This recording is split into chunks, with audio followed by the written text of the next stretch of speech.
Bonjour à toutes et à tous, dans cette vidéo on va parler des détendeurs, l'une des 4 parties importantes du cycle thermodynamique, hein, avec l'évaporateur, le condenseur et le compresseur. Donc le détendeur, son objectif ça va être de diminuer la pression du fluide qui va le traverser. Alors on va parler dans un premier temps du détendeur capillaire qui est le plus simple à comprendre. Voilà, donc le capillaire, bah, c'est quoi? C'est un fil de cuivre très fin, entortillé sur lui-même, hein, qui fait des spirales euh, d'une grande longueur, enfin, plus ou moins grande, hein, euh, qui dépend en fait l'épaisseur, le diamètre et la longueur vont dépendre un peu des chutes de pression qu'on voudra avoir au niveau du détendeur. Alors si on reprend l'exemple précédent qu'on a vu dans le condenseur, on sortait du condenseur ici, donc en phase liquide, HP à 25,5 bars et une température de 40 degrés. Donc voilà, c'était les caractéristiques de mon fluide en sortie de condenseur. Et là, on va le faire sortir du détendeur en fluide.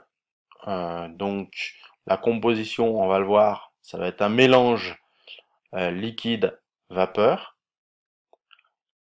La détente va s'accompagner d'une chute de température. Alors la température, on va dire aux environs de 8 degrés. On verra comment on trouve le 8 degrés à partir de la vidéo sur l'évaporateur. Et la proportion liquide-gaz, ça va être 80% environ liquide, 20% gaz.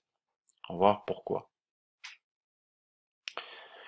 Et puis la pression, elle va être d'environ 9 bars. Voilà. Donc ça va être les caractéristiques en sortie de mon détendeur.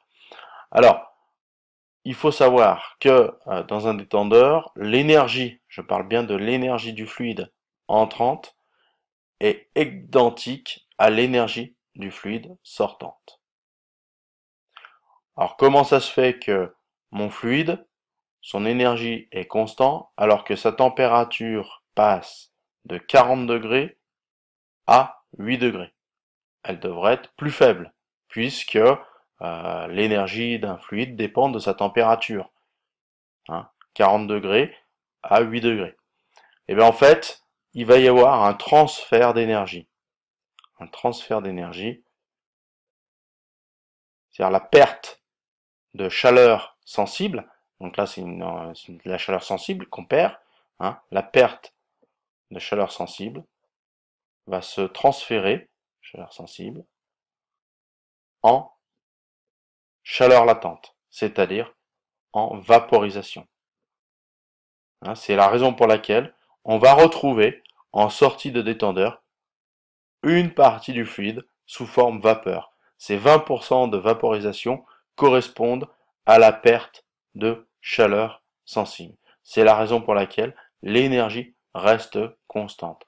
C'est une transformation adiabatique, c'est-à-dire qu'il n'y a pas d'échange d'énergie entre le détendeur et l'environnement.